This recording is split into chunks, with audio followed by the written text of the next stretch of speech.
Hello, good evening. मैं Pawan Rao, YouTube channel maths with Pawan Rao में आपको पढ़ा रहा हूँ कोऑर्डिनेट ज्योमेट्री।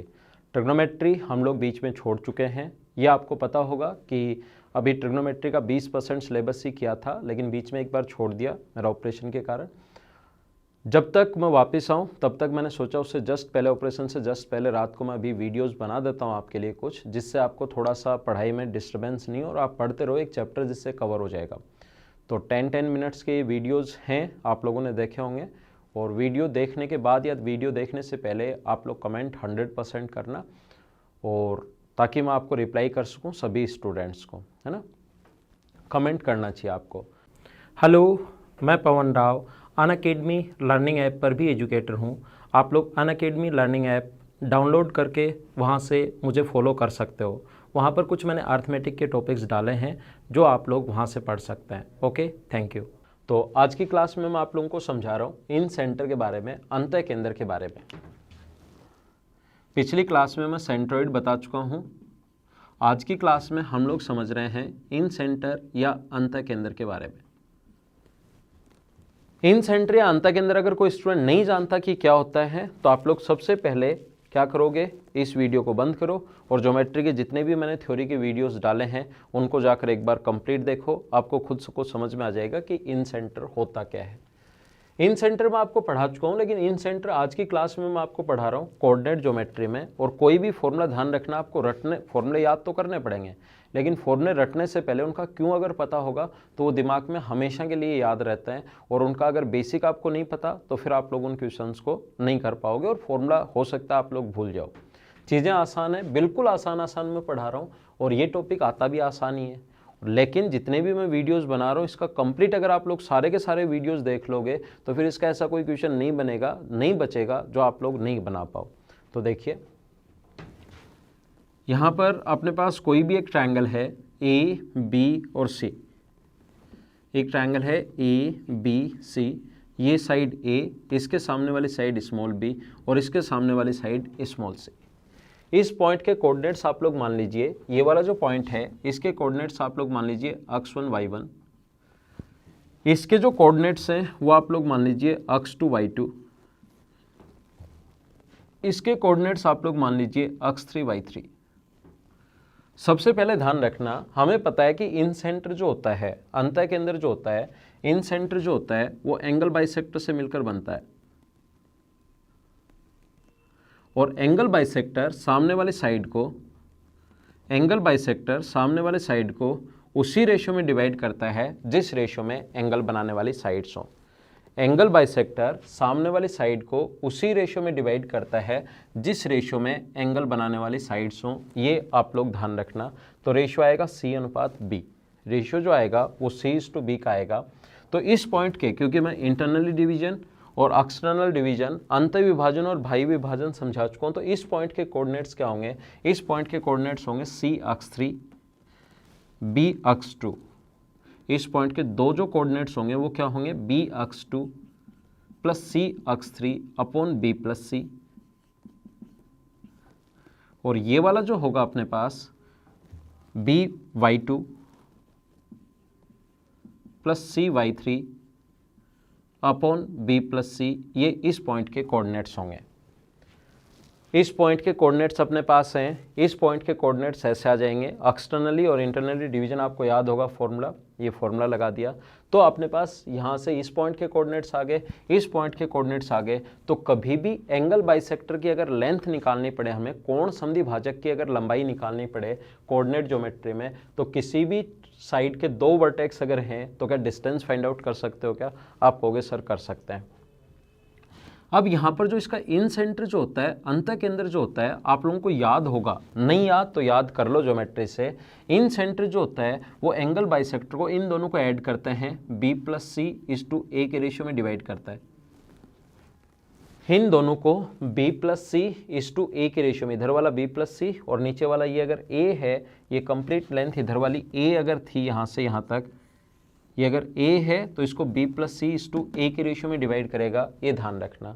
तो जब आप लोग यहाँ से इस पॉइंट के कोऑर्डिनेट्स इस रेशियो में बांटोगे तो A का इंटू यहाँ से करोगे तो इस पॉइंट के जो कोऑर्डिनेट्स होंगे वो क्या होंगे, A x1 b plus c का इंटू इससे करोगे तो b प्लस सी का जब b प्लस इससे इंटू होगा तो b प्लस सी से b प्लस सी कट जाएगा और क्या आएगा b x 2 plus c x 3 upon a plus b plus C.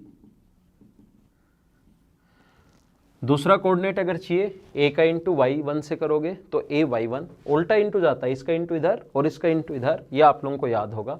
a का इंटू इससे करोगे तो a y1 plus b plus c का इंटू इससे करोगे तो b प्लस सी से b प्लस सी कट जाएगा और क्या आएगा b y2 plus c y3 upon में नीचे आएगा a प्लस b प्लस सी।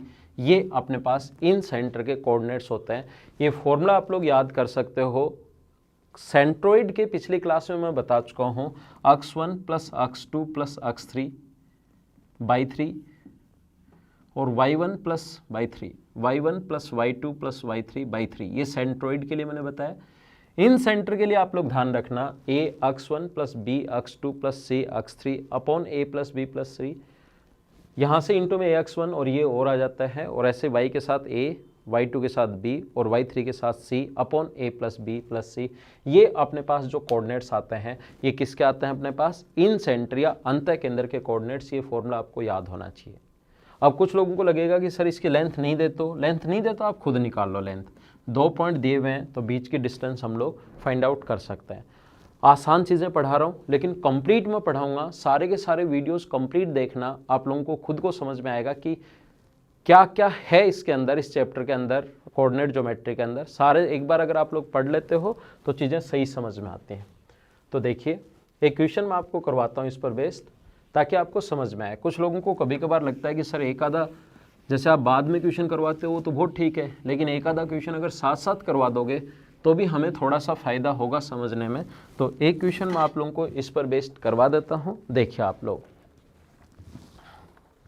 बाकी क्वेश्चन जो क्वेश्चंस होंगे वो हम लोग बाद में करेंगे। एक क्वेश्चन यहाँ पर हम लोग आसान सा जो इस पर बेस्ड बनता है उस टाइप का एक क्वेश्चन हम लोग ले लेते हैं ताकि आपको चीज़ें सही तरीके से समझ में आए। तो हम लोग पढ़ रहे हैं इन सेंटर के बारे में और केंद्रक और इन सेंटर। ये रहा क्वेश्चन काफ़ी है, देखना पड़ेगा ना इन सेंटर का कौन सा है, क्योंकि क्वेश्चन सारे मैं मिक्स करके करवाता हूँ हमेशा एक बार थ्योरी पढ़ने के बाद। तो देखिए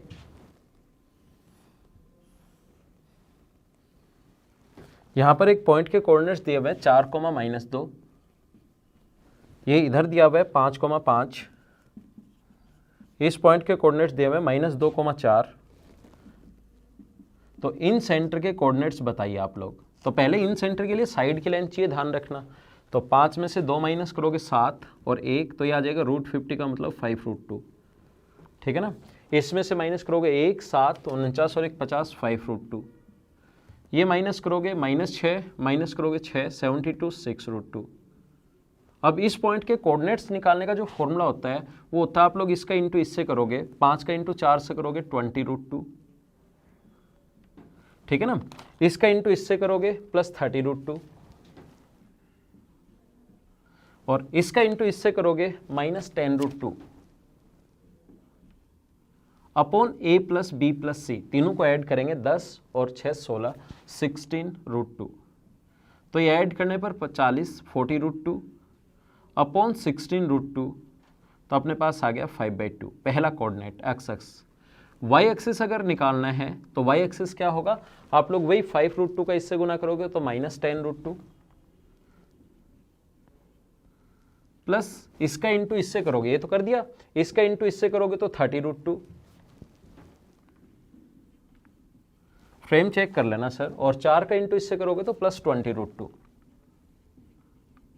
और अपॉन में तो वही आएगा अपने पास 16√2 जब ऐड करोगे तो आंसर वही आना है 40√2 अपॉन 16√2 है। तो 8 से 5 बार, 8 से 2 बार, 5/2, ये अपना आंसर आ गया है। तो ये था एक इन सेंटर पर बेस्ड क्वेश्चन। बाकी हम लोग अगले लेसन में मिलते हैं। आज की क्लास में सिर्फ इतना ही।